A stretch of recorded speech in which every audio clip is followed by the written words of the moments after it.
Welcome to the Nürburgring in the GT3. Today we're going to be running the Boatley. Absolute brilliant car, starting off the race in position 3, which is actually really convenient because the Ferrari forgot to start the race.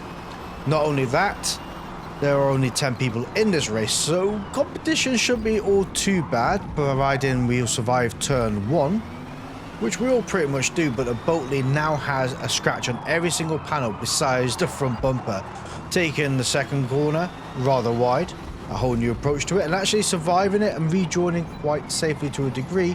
We'll come round turn 3 with Max Verstappen to our left hand side, catching up to the Audi R8, and I'm a mortal rout in position 1. Looks like Max Verstappen is overtaken.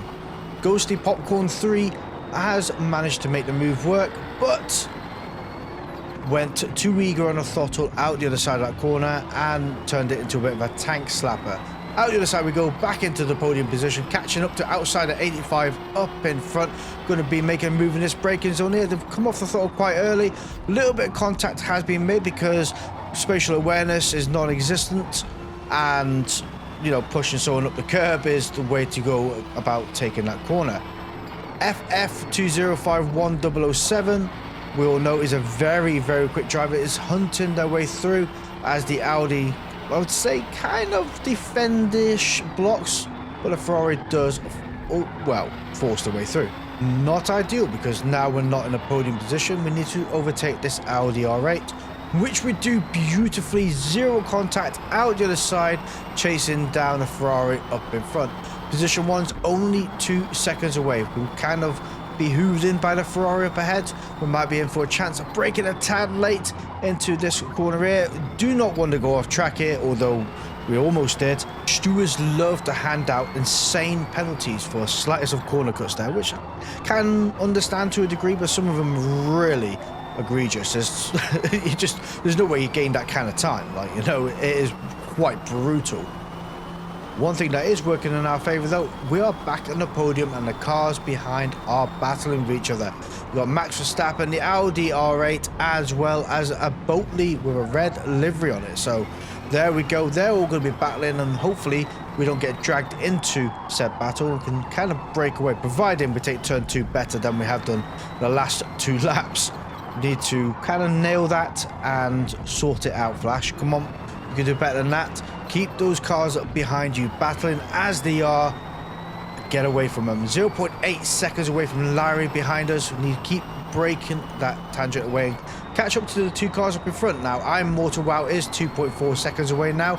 I think a little bit of sloppy driving from ourselves and them 2 not heavily battling just yet has created that kind of time delta. But things are going to change, and change they shall, because, well, the Aston Martin is no longer in position 1 anymore. They had a crash out moment, fell off the track, and FF205 has taken the number 1 spot.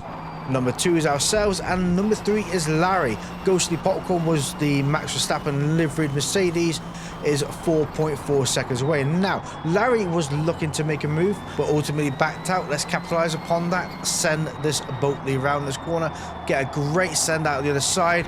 This corner matters most. We get a great run down here. Just break about the 120 board as we come around the other side, and hopefully we can actually get this chicane kind of right, you know, not mess it up as we've done before. Over the curb, beautifully done. Probably could have done it a little bit faster, a little bit sweeter, but again, we're still holding on to position 2.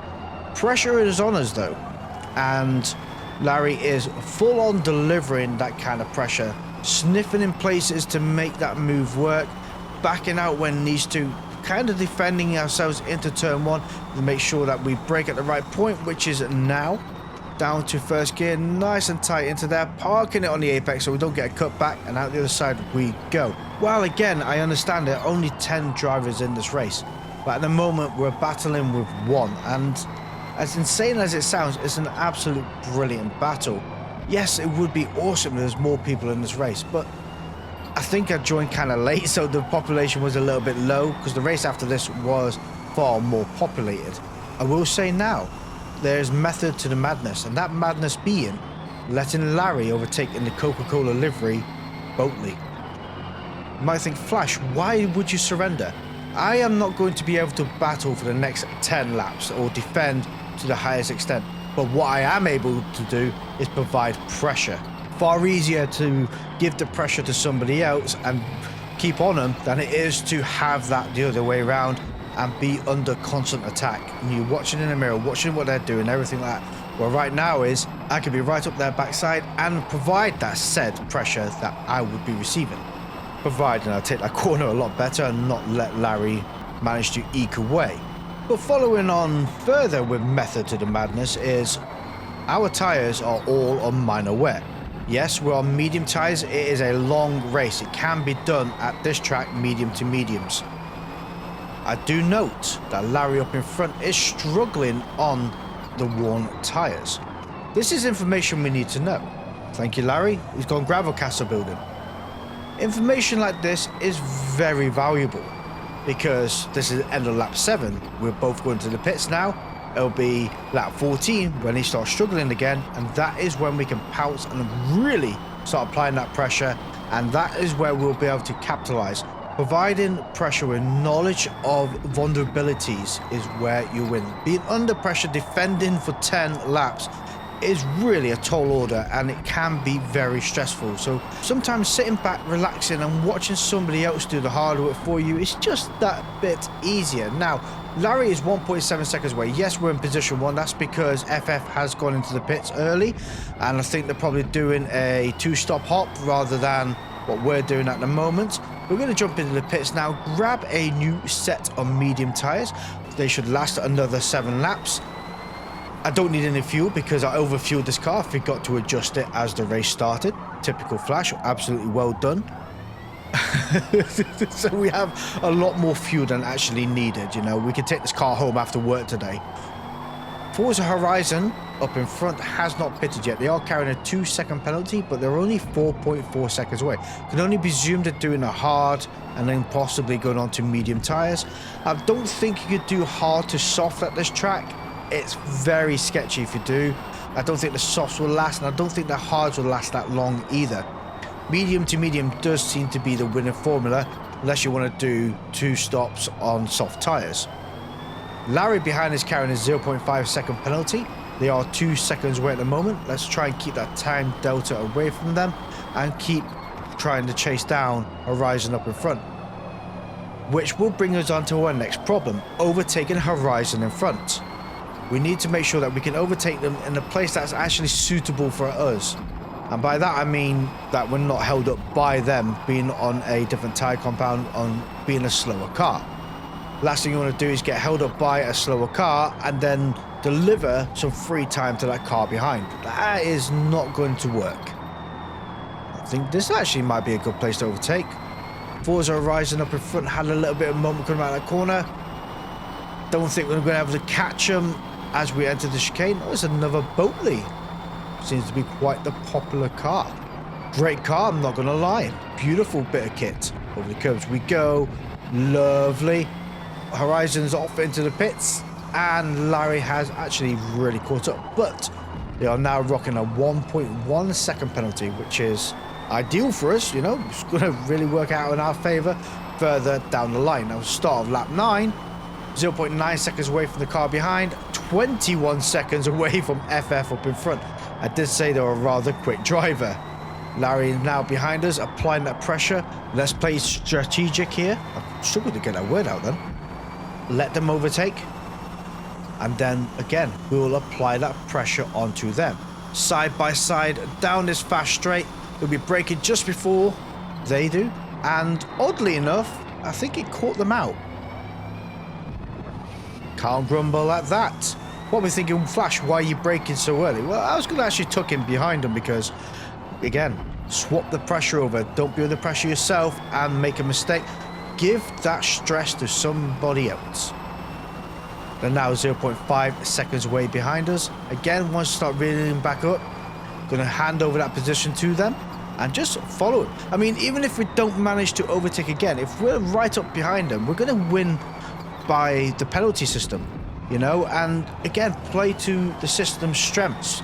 What would be nice is FF up in front managed to back off a little bit, and we can probably gain that 30 seconds back, but I really don't think that is going to be the case, sadly. They're long gone into the wilderness and probably lapping the car in position 9 or 10. Not too sure how many of us are actually left. GT3s does seem to be quite volatile, and people are very eager to quit early on in these races, especially when they're about this long, which is 30 minutes. It does seem to have quite a knock-on effect. Oh no, look at that. There we are. FF had to go into the pits again. That closed that time delta down a little bit, and they kept turning right. Interesting. Anyway, that's kind of an unusual move to make. Problem is, when you come out of the pits, although the tyres say they're up to temperature and etc., they don't feel up to temperature. You know, they feel cold, they feel greasy, they just don't seem to hold the grip. But sadly, as FF overtakes, they turn into us a little bit and upset the front of this car. No harm, no foul, just cost us about half a second overall. Maybe if we can nail out this corner, we can use FF as a bit of a tow rope to pull us along, but clearly that wasn't to be the case as 0.8 seconds passed and we're no longer in the slipstream. What has worked in our favour though is FF and Larry trying to overtake each other has caused them to slow down a good bit. FF is rocking a 1.6 second penalty, but I think in the next 2 laps they'll be long gone. Not too sure where that car is going. They're in position 9, so we're lapping the last car in this race because I haven't seen a position 10. Ghostly Popcorn is now 19 seconds away as we start our final lap.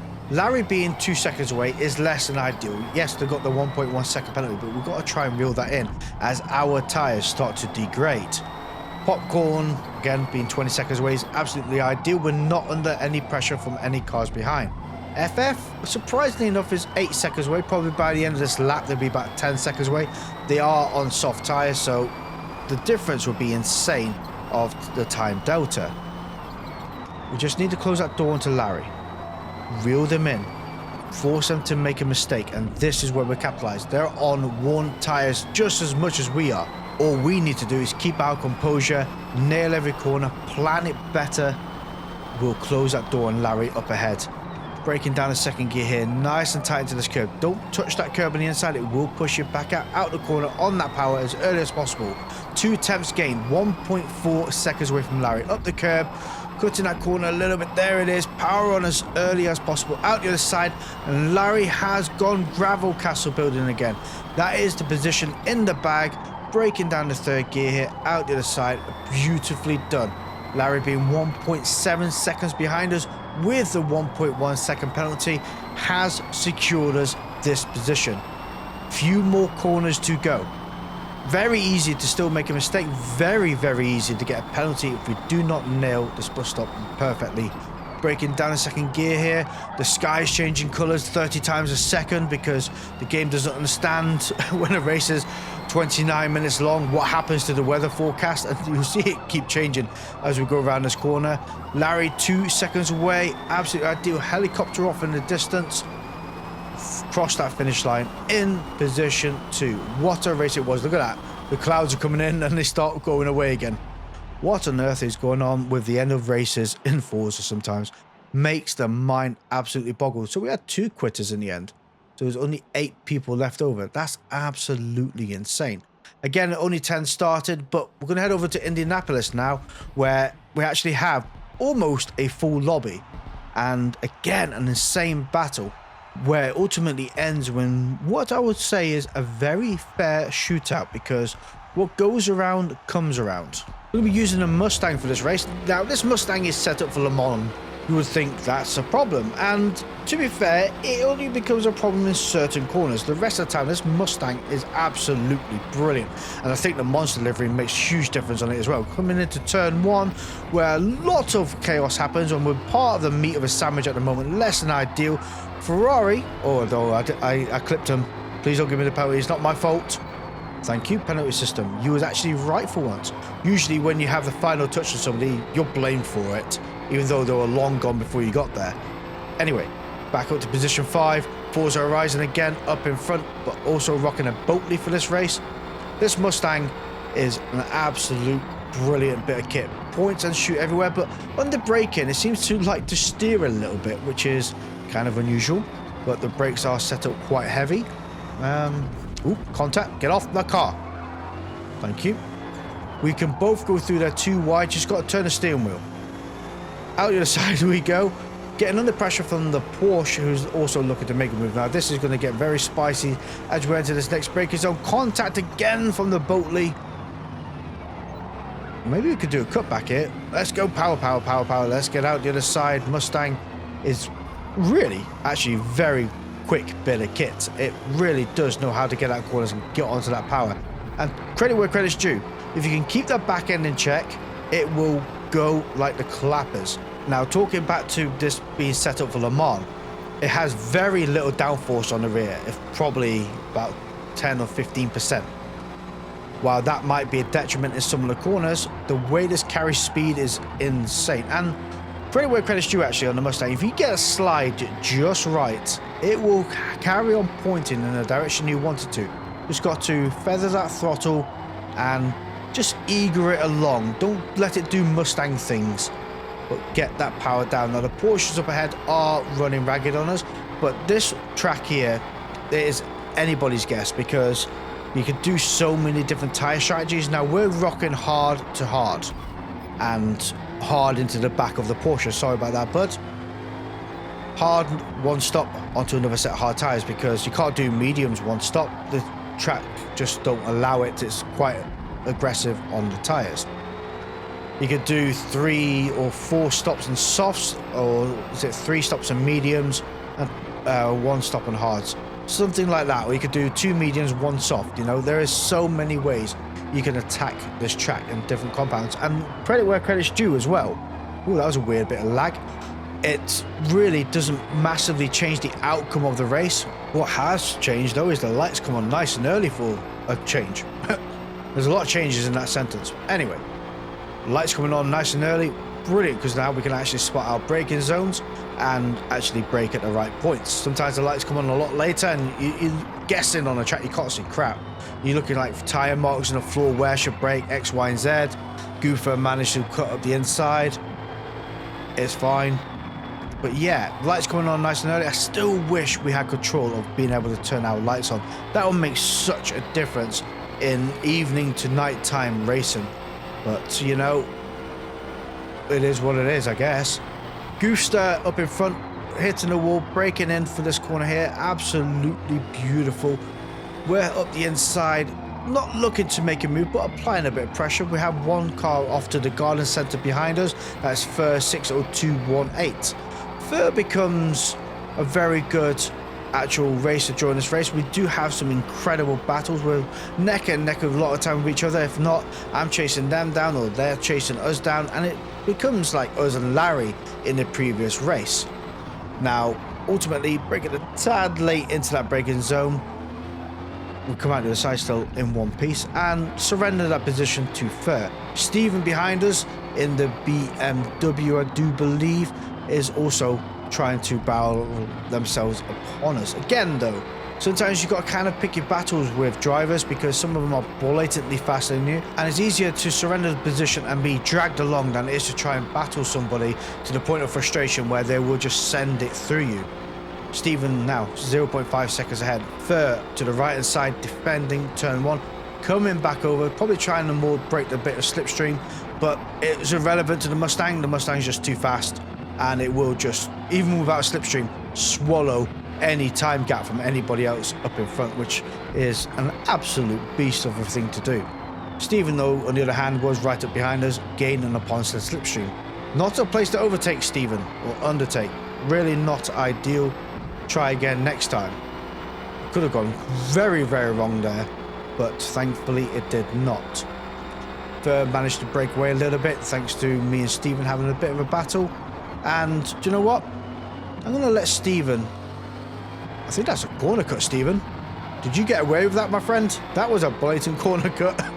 Anyway, going to let Stephen battle with Fur. I think Stephen's on medium tyres, and if they battle with Fur, it's going to slow both of them down, while we can start reeling Fur back in. And that's the plan of attack here. Now we're 7 attempts up this lap.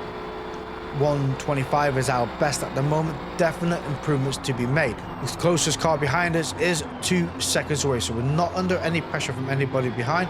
But Steven is off to get a fresh set of boots for his car, which leaves us and Fur up in front. Now Fur is what, about 1.5 seconds away? I guess about right, 1.2 seconds away.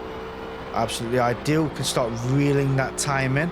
Not too sure again what tire compound they're on. I could only presume they're possibly on hards, or maybe extending this lap on medium tires. Again, it's so hard to tell. We have no knowledge of what they're on, but they're not choosing the pit yet. Our tires are not far off needing a fresh set of rubber. We're 59% or 57% is our lowest, which is both rear tires. Maybe get a lap or maybe 2 more out of them. Either way, at the end of lap 11 will be our time to get ourselves a new set of tires. Fur, on the other hand, takes the inside line and then cuts across straight to the pits. Good job we didn't look to make a move around the outside then, because they would have then gone into the side of us, and maybe not, we would have gone into the pits and they wouldn't have. It would have been detrimental to both of us.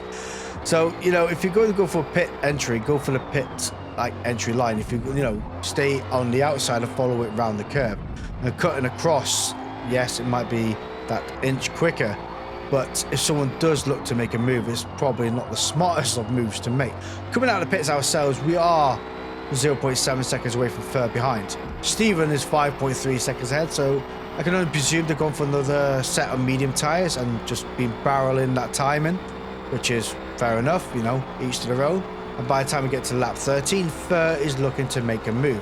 So do you know what? We're going to let them make that move, and like we did in the previous race, it's easier to apply pressure than to be under pressure.